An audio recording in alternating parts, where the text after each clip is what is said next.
Members, it's nice to be here in the Emperor Warehouse with Megan. Welcome. Hello. In our new space. Wonderful, wonderful. My first visit, so I'm very excited to see the new space that we have here. And you guys will all get to see it in the upcoming warehouse sale in November. So we are very excited to say that we have been given the okay to run the warehouse sale, our annual open day, caviar and champagne open day, on Saturday the 16th of November. So you will all be receiving invitations. But alas, we have more important things to talk about. We are doing a vintage special this month. Now, you know that you've got two categories of wine. You've got a non-vintage and a vintage within champagne. And the reason we're doing this for September is because September in Champagne is harvest. So it is to talk about the upcoming vintage in 24. And if you've kept an eye on the wild and crazy weather during the Olympics, you'll probably be able to guess it's been a pretty challenging year for the growers. And to talk about vintage, we want to look back onto very different compare and contrast vintages, which is 2009, which was a very warm, ripe, beautiful vintage off the back of 08, which was an outstanding vintage. So 09 is considered an exceptional year. But then it was followed by the 2010 vintage, which was like Melbourne weather, basically. 4 seasons in one season. It was dry, it was warm, then it was drought, then it was pouring rain. So I think it's amazing just to see one region, you know, one set of grapes, you know, your Chardonnay, Pinot Noir, Pinot Meunier, but mainly Pinot Noir and Chardonnay when we're talking vintage, 1 year apart, but so drastically different in their profiles. And I think we'll cover, and I get this question a lot in masterclasses, what makes a good vintage? You know, what conditions are we looking for in the vineyard, in the growing cycle that gives us a good vintage or a great vintage or a not so great vintage? What are the risks? What are the pitfalls? And then we can compare that to what's happened this year in 24. So we are literally a week away from vintage kicking off. And I think it's important to note that even years that you might read reviews saying it was a bad vintage, it doesn't mean that's a bad vintage for everyone. Like, it is a very vast region from north to south, east to west in Champagne. So different parcels can fare better, different grape types can fare better. So it doesn't mean it's a complete washout for everyone. And the 2010 vintage that we were just talking about that's particularly challenging ended up being an okay year for Chardonnay. Certain producers too. Yeah, I think it does come down to the hand. Yeah, exactly. And they did. Well, that's interesting you should say that, because one of the hallmarks and the issues with 2010 is they were literally hand sorting grapes. So obviously everything is always hand picked in Champagne. It is a requirement of the region. However, the rot was such a challenge for them that they were individually sorting grapes when the fruit was coming in to pick out those ones that might have suffered from botrytis. So this will sort them in from the boys, Megan. And you know, if you've got a lot of fruit, you've got a big house, you've got workers who aren't necessarily your family or someone that you trust, they probably don't have as much pride and care factor in what's going into the barrels and what's going into the tank or into the press, firstly. And some houses will have immense focus on which grapes are coming out and the sorting process, which is not easy because the grapes are running down that belt and you need to be quick, picking out the best. And if you've seen how small a wine grape is, it's not like a supermarket grape. These are tiny little things that are being hand sorted, so it's quite the task. A bit of dexterity. Now, let's talk about the two wines that we've got coming out. Now, to all of our lovers, we have Collin. Now, those of you who know us know that we're really fond of this producer. They're located right down in the south of Champagne. Actually, if you look at the geography of the region, you're about sort of 2.5 to 3 hours from the heart of Reims, from the heart of the Champagne region, and you're actually closer to the border of Burgundy. So you've got, going further south, you've got increases in temperature, you've got more ripeness, and you've got hillier aspect. And Fontet, which is the town where Collin is producing from, they have such a pretty village, and it's such a shame that most people will never get there. It's quite a long way south, closer to Burgundy, as I said. Beautiful hills, and these guys do Pinot Noir in such a magnificent way. This particular champagne that's coming out is the 2009, which was a very voluptuous and warm year. The second wine that we have coming out to our connoisseurs is Gimonnet. Never been in Australia before, so this is a first for you. You will be the first people in the country to try this wine. And Megan, what's this house known for? So they are known for late disgorging, which is an interesting thing to add into our discussion about vintage, because there is obviously vintage wines, and some producers might hold a wine back longer than is required and it is called late disgorge. So what that means is they have left the wine on the lees, on the dead yeast, for 12 years for this particular one. And there's lots of reasons that you might want to do that, to add complexity, to soften the acids further over time, versus disgorging the wine and then having a complete wine that you might then put into your cellar. So, you know, the law states that for vintage, it has to be a minimum of 3 years lees aging, but you'll find most houses that do a vintage wine will do it a lot longer than that. But to do it for 12 years is exceptionally long, and that's not even the oldest of the late disgorge that this house does. It is a tiny, tiny producer in Cuvee. I did have the opportunity to briefly visit them. I was with my 2-year-old who made the tasting a little bit challenging. Technical tasting for all the other reasons. Yeah. So he was running around causing havoc while I was trying to taste these wines. But they have wines that still haven't been disgorged as old as 96, 98. So this is going to be a really interesting wine to try. And it was as we just mentioned, it was a really challenging year. It is 100% Chardonnay. So Chardonnay was the only sort of possible standout from that particular year, but it was a difficult ripening period. It had lots of disease. So we'll get into a bit more of that. So for now, let's talk about the Charles Collin, which has gone to our love. Charles Collin. This particular cuvee, we've got the 09, and we'll talk about that vintage in just a moment. 50% Chardonnay, 50% Pinot Noir, decade in the cellar, so we've got some really good time on lees. When you've got the yeast inside that bottle and you're aging, it's like a life support system for the wine. The wine is alive, but the yeast is breaking down over time, giving you some autolytic characters in the wine. There is a stark contrast between the lover champagne and the connoisseur champagne, and that's why most of you are in the connoisseur level, and we really do advise going up a notch so you can see both wines in comparison. It's the true essence of the club. Now, we've got the 09 year was dry winter, rain coming in spring to give some much needed relief from dry subsoils.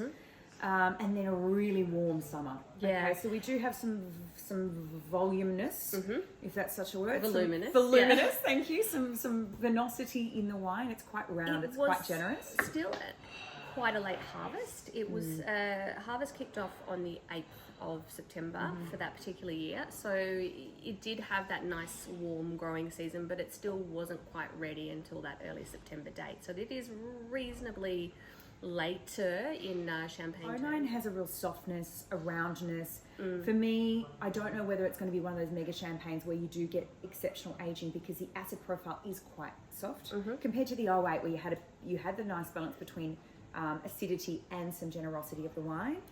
That's a really interesting point as well, because here's one that has remained on lees and is late disgorge versus one that was actually released quite a while ago and has now been aged in cellar. So this is a compare and contrast. And what would have been interesting is because it was such a warm year, I wonder, this is a beautiful wine, by the way, we'll start talking about it. I wonder if, this is the way I feel about vintage wines. It's not that you can't then cellar them, but for the most part, for me and the beauty of champagne as a whole, this is released when the winemaker thinks the wine is ready. So if that's come out 4 years ago, perhaps, that was the optimal time to drink that wine. Not to say that what we've sent you isn't optimal for drinking, but it is interesting to see how that develops and how those characteristics change over time when it's been disgorged and in bottle. And being a warmer year, it is a rounder, it's more fuller, generous wine. It's beautiful, by the way. So for me, toffee apple, yes, caramel, a little bit of spice, quite broad on the palate. So, you've got dimension width-ways on the palate, not necessarily linearity. So Pinot Noir really singing, and Chardonnay very ample and generous in comparison. I don't know if we mentioned, this is 50% Chardonnay, 50% Pinot Noir versus 100% Chardonnay here. So you've got that, and to me, it's a beautifully balanced wine. Like you said, It's got that rich, broad palate. It is very, very delicious. It has a reasonably, I'd say, mid-finish. Yep, agreed. Now, I really want to know, Megs, what everybody at home thinks, because we've had a lot of discussion this morning, and again, 11 o'clock, best time to drink champagne. We give you permission on Saturday and Sunday for those of you who still have to make it to work and it doesn't involve drinking champagne for a living. they're very different wines. I like them both. I think they're both fascinating, but it'd be really interesting to see which one you lean to in terms of your preferences of style. The 2009 from Charles Collin, very generous, very warm, rich caramel toffee, red fruit profile. Whereas the Gimonnet, which is all Chardonnay, is quite zippy, tangy, electric, bright in certain ways. I will talk about it more in just a moment, but very different wines. Now, we talk about time in bottle, time in glass is also important. So when you're drinking a vintage champagne that's been in the cellar for an extended period of time, as have these two beautiful wines, you need to take your time in letting them unfold. Now, this is a good thing to try if you've got the fortitude, the half an hour rule, 30-minute rule. Put the wine in your glass, have it, enjoy it, make sure it's in a big glass. You can even go bigger on these wines if you need. Go away, do something for 30 minutes and come back to it. This was a tip that Sebastian from Bilka Salmon gave me on a wine that's big. Let it sit. Now, even in the short time that we were tasting this morning, the wines have changed, like completely changed. And you know, Megs was just saying before we started filming, she goes, I actually want to open the Gimonnet and drink it at room temperature. And I love doing that with a vintage champagne. We will do. Let's talk about this. To go and visit this tiny little producer. They've actually been in Cuvee since the 1920s, and it is very, very indulgent for a house to be able to specialise in long lees aging, because that means you're not releasing a product for a very, very long time. Sometimes up to 20 years before the first release. Yeah, so that would be, you know, that major would be, investment. And it's a very, like I said, it's a very small producer. So they do, the interesting thing that he also does is they stagger some releases. So they'll have the same wine that they'll release, 12 years on lees, 15, 20, you know, whatever the requirement is. So the 2010 vintage was so difficult. So difficult. It was... All right, so let's talk about what makes a year challenging. This one was a little bit of everything got thrown at the Champagne region. So they had a cool winter going into a slightly warmer spring that got too warm and then turned into a drought. And what that means is the soil becomes dried out, which increases your risk of frost, because the soil retaining the water actually keeps the temperature stable. So it's really, really important. So you do have a risk, and they did have a slight loss of some vines in frost, but the drought conditions actually makes the vines go dormant, and that is what happened. The fruit development. They weren't able to achieve bud bursts in some areas, and so what you get is already reduced yields. And then just as that's sort of coming out of that period, they got an absolute deluge shortly before harvest, which then causes the opposite effect, and you have this huge increased risk of disease, which is what happened particularly with the red fruit. So a lot of botrytis. So botrytis is a form of rot. Sometimes you do want that in your dessert wine. It's called the noble rot, but you don't want it in champagne. So that's why we were saying before about the hand sorting. However, some areas and some plots of Chardonnay actually fared really well. So this is an important thing to note, because if you go out to a bottle shop or something and you see a 2010 vintage, you don't automatically write it off as going, oh no, that was a shit year, so this must be a bad wine. It doesn't necessarily mean that, depending on the producer. And you've also got, and this is also something to bear in mind, you know, some producers will release it because they've got a deft hand and they know how to make great wine within any condition, which is a challenge, because a great wine comes from great viticulture. Jean Gimonnet, tiny producer, specialises in Chardonnay. Chardonnay fared well in 2010 despite the conditions. He's also located in Cuvee, which is on the edge of the Côte de Blanc. It is a Premier Cru vineyard site, but it's got aspect, so it's quite hilly, which is unusual. So you've got better drainage, you've got better aspect to sun, and you get the wind coming through. So therefore, less disease to a certain extent. Yep. And better drainage, better sun to dry out the rain. Nancy Winster's coming to mind, Megan. Yeah, and then you've got a reasonable wine. But the other thing to bear in mind is that you do have some big houses, like, I won't say it now, well, it will, like Dom Perignon, who are under commercial, they're under commercial pressure to release a vintage as often as they can, because they don't make a non-vintage wine. So just be mindful that you're choosing the right vintage from the right producer. Yeah. Let's talk about the wine. The other thing that's exceptional about this is not just a vintage, as I said, it is late disgorge. When we first opened this just before, so it's a Brut nature as well, so no dosage. It was just an acid bath in my mouth. Like it was a sherbet bomb for me. Yeah, and it seemed to lack a little bit of fruit. There wasn't much compared to this, which is such a richer, riper year. I wasn't getting much of a nose, but this is what it's changed. It's changed dramatically now in the glass, which is why we're going to open the room temperature one as well.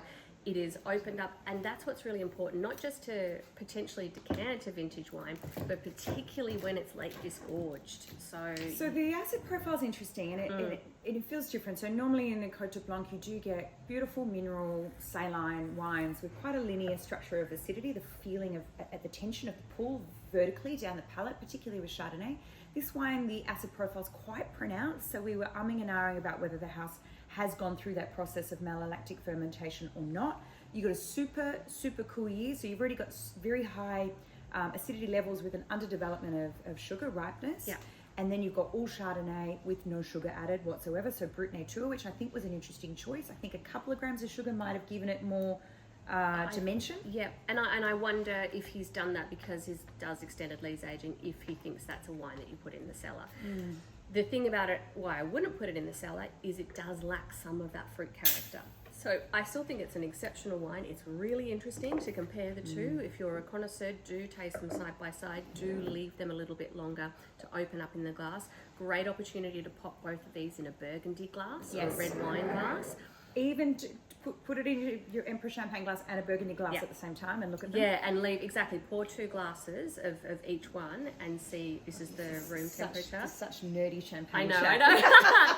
But or you can just drink it, it's up to you. So why I think this is a really interesting one to send out is it's still an exceptionally good wine, but what you can... but what you're tasting here is that underdeveloped fruit character, because it was a very difficult ripening year. This harvest was mid to late September.